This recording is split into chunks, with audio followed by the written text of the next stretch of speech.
Dahil ako si Diablo. Ako ang Demon Lord na mula sa ibang mundo. At ako ang siyang tatapos sa'yo. Ganun ba? Ibig sabihin, ikaw pala ang gumising sa akin. Mahusay ka. Bilang gantimpala, ituturo ko sa'yo kung paano matakot.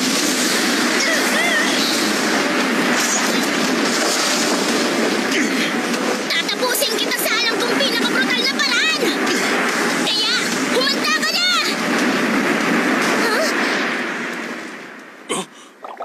Alam ko, maliban dun, meron pang ibang mas brutal na pamamaraan. Ano nga ba yun? Nagpapatawa ba to? Posible bang nakalimutan niya na kung paano lumaban? Nakalimutan ko na! Bahala na nga, susunugin ko na lang lahat-lahat! Demon Lord nga ako, di ba? Hindi mo pwedeng gawin yan! Hindi ba pwede? Mahal na Demon Lord, nakikinig ka sa mga mortal na yan. Mali yan! Sige lang!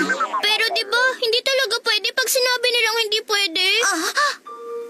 Anong nangyayari dito? Posible kayang nawawala ang ilan sa mga alaala niya? Ang Demon Lord ang umuubo sa lahi ng mga mortal. Yun ang totoo at ganun ka, hindi ba? Ha? Oo, tama, parang ganun nga ako. Sandali lang! Bakit nga ba? Noon pa lang lagi na ako nagtataka. Bakit ba? Inuubos ng Demon Lord ang lahat ng mga mortal. Ang alam ko, may dahilan dyan sa bagay na yan eh, kaso... Kung hindi mo ginagawa yun dahil sa sarili mong kagustuhan, huwag ka nang pumatay pa! Nakikiusap din ako sa'yo. Hindi magandang pumatay ng kahit na sino. Di sige, hindi ko rin naman maalala kung bakit ako Ang pumatay. video na ito ay hatid ng T-Dub. Hindi na ako papatay ulit. Ha? Seryoso ba to? Nagbibiro ka ba dyan? Hindi na muli papas lang na mortal ang Demon Lord? Hindi rin naman ako mabubusog sa pagpatay lang ng mga mortal eh. Edelgard, matatanggap mo ba ang bagay na yon? Ang mahalaga sa akin ay ang muling pagkabuhay ng Demon Lord. Kaya kung yun ang kagustuhan ng Demon Lord, sige. Huwag niyo nang problemahin yan. Gutom na ako ngayon. May dala akong pagkain dito. Ito. Ano naman yung mga yan? Biskwit ang tawag dyan.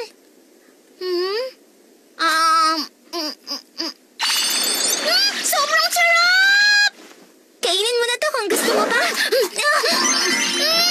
Sobrang sarap naman ang pagkain to! Ngayon lang ako nakakain ng ganito kasarap. Dahil sa biskwit na to, naalala ko na ang misyon ko. Ang ubusin ang lahat ng biskwit sa buong mundo. Yun ang dahilan kung bakit ba talaga ako muling isinilang dito. Parang di naman kanina. Ubus na? Wala na ba kayong biskwit dyan? Shera nga palang pangalan ko. Pasensya na, pero sa syudad na tayo ulit makakabili ng ganun. Sige, ako na mangunguna papunta doon. Ha? Pupunta ka sa syudad? Demon Lord!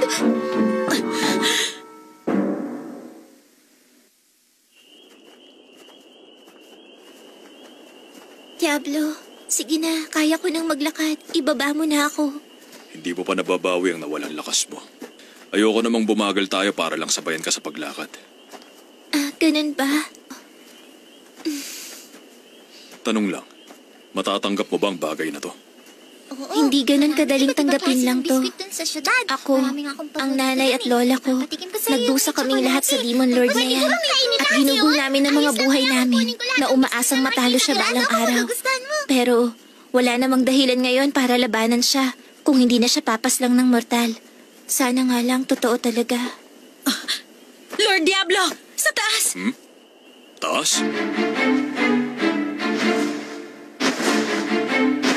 Ano yan?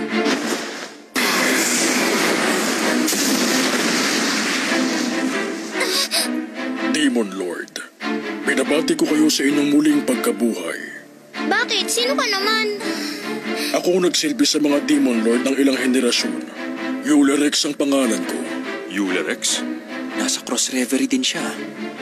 Ang totoo niyan, ito na ang pangatlong Demon Lord na inabutan ni Yurelex. Siya na ngayon ang pinakamatanda at pinakamalakas sa amin. Sobrang tagal na panahon kong hinintay ang huling pagkabuhay ng Demon Lord. Payagan niyo ako mag-alay ng sakripisyo para ipagdiwang ang maswerteng araw na to. Maswerte? Opo. Gusto ko ngayong paslangin ang mga mortal na nananatiling buhay sa inyong presensya.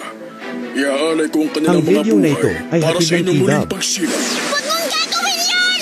Hindi na ako makakakain ng maraming biskwit pag ginawa mo yan!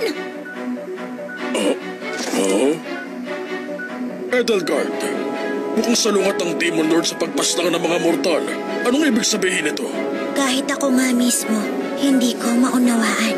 Pinuno siya ng kadiliman at tungkulin na mga nasa kadiliman na pumaslang ng mga mortal. Nangangahulugan lang na hindi na kumpleto ang pagsilang sa kanya. Kaya kinakailangan na ulitin ang pagsilang sa Demon Lord. Edelgard! Nagpapasya ka na mag-isa. Wala nang mas mahalaga pa sa kagustuhan ng Demon Lord. Nakuha mo? May layunin din sa mundong to ang mga Fallen. Kaya naman kailangan kong itama ang muling pagkabuhay na to ng Demon Lord para sa ating lahat!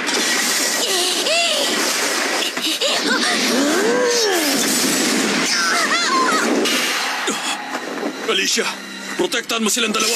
Diablo! Ayoko sanang makialam. Pero sabi nga ni Edelgard, siya ang pinakamalakas na Fallen. Huwag kang mag-alala. Tatapusin ko to agad. Napakahangal mo naman, Edelgard.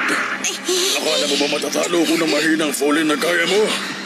Hindi tama na lumaban ng isang Fallen sa Demon Lord. Limitado lang ang kaluluwa ng Demon Lord. At habang nabubuhay tong mahinang Krebs Kulm na to, walang pag-asang muling mabuhay ang tunay na Krebs Kulm. Dahil sa walang silbi mong mga kilos, hindi natapos ng lubusan ang muling pagsilang sa ating Demon Lord.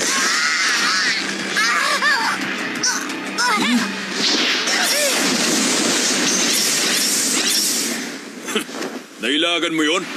Ang lakas ng lobong pangkaraniwang Demon na lumaban sa gaya kong Fallen.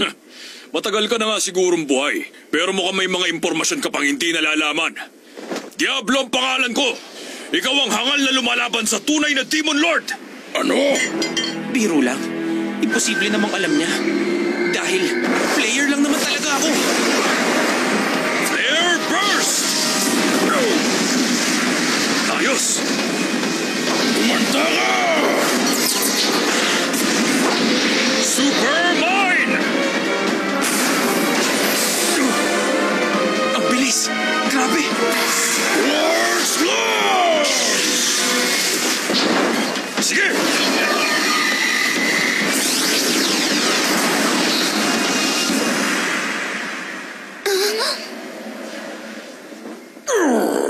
Ano yung ginamit mo? Magic Reflection? Oo, alam mo na yung ginawa kong yun sa unang tira pa lang. Imposible! Ang video na ito Natatanging ay hatid ng kapangyarihan ng Tidab. Magic Reflection ng Demon Lord ng isipan na si Ekvaros. Bakit mo nagawang...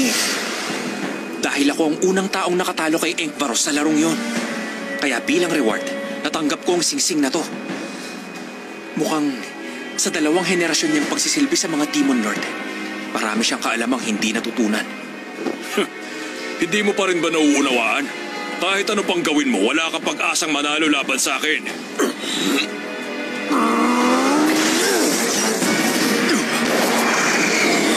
Kailangan mamatay kagad ang mahinang Demon Lord na to! Lightning Bullet!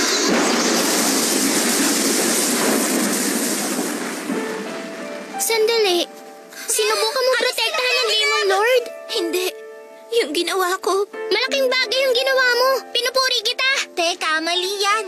Maraming salamat. Yun ang dapat mong sabihin sa ginawa niya. Shera, ganun ba? Pues maraming salamat. Pambihirang kapangyarihan. Hindi ka basta-bastang ordinaryong mortal. Sabi ko naman sa'yo, ako ang Demon Lord. Ulyanin ka na ba maliban sa pagiging ignorante mo? Masyadong malabo. Talagang hindi normal ang taglay mong lakas. Bakit gano'n? Huh?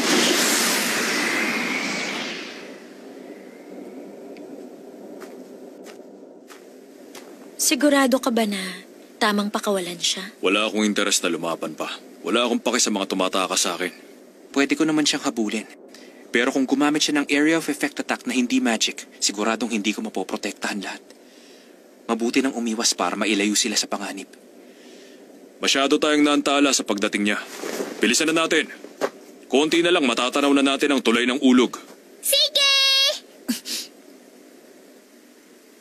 Mahal na Demon Lord, kung tutungo tayo sa syudad, hindi ako makakasama. Bawal ako ron. Maghihintay ako sa gubat. Tawagin niyo lang ako kung kinakailangan. Sige, mabuti ang ang ginawa mo. Kaya maraming salamat. Karangalan ko ang magsilbi sa inyo. Sandali. Tungkol sa pangalan ng mahal na Krebs ko, naniniwala ako magkakaproblema tayo kapag binanggit natin ang pangalan niya sa loob ng syudad. Tama ka. Pwede yung magdulot ng kaguluhan. Alam ko namang ako ang Demon Lord. Pero para sa biskwit, walang problema kahit anong itawag niyo sa akin. Totoo yan. Kung ganun, sige. Clem kaya. Maganda naman, di ba?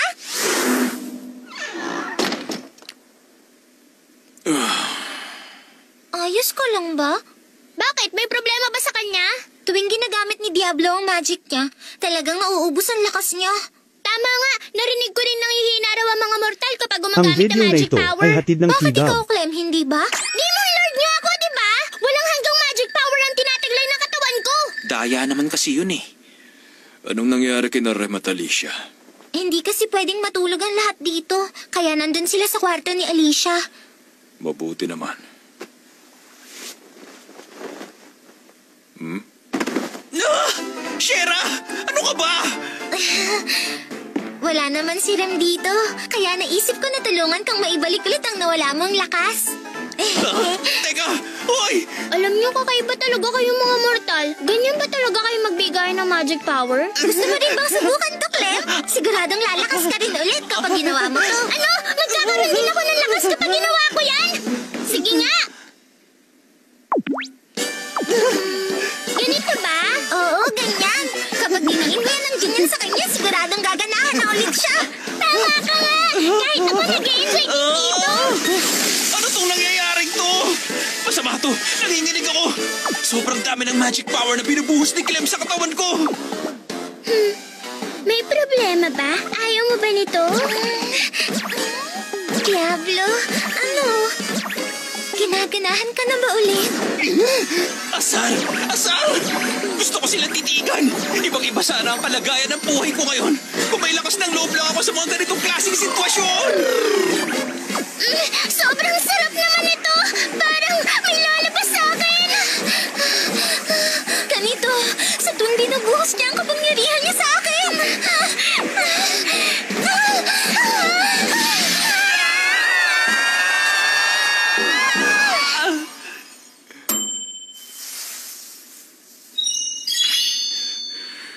Na-recover ko na lahat ng magic points ko. Ang husay ng Demon Lord.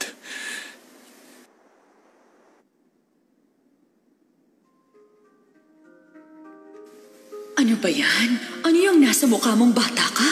Nakakahiya ka. Tanggalin mo nga yan. Nakita kong may mga libro kang hindi naman dapat para sa iyong pag-aaral, kaya tinapon ko. Para rin yun sa'yo. Kapag dumating ang oras ng pangangailangan, unahin mong mga human, saka na ang mga demi-human. Minsan kailangan ng sakripisyo para sa ikauunlad ng isang bansa. Nauunawaan mo ba, Alicia? Kailangan ng Demon Lord na gawin na to pa rin ang tinakdang tungkulin niya bilang Demon Lord. Kailangan niyang ubusin ang mga mortal sa mundong to para makalikha ng panibago at mas magandang mundo. Ayos ka lang ba, Pinunong Sadler? Anong pakiramdam mo? Wala ka bang mga mata? Naiinis pa rin ako. Hindi Ang matutuwa video ang na mga ito Diyos ay kung may hatid ng suwali na Kidab. taong nabubuhay na hindi lubusang naniniwala sa kapangyarihan ko. Hinding-hindi ko mapapatawad ang mga demi-human na yon.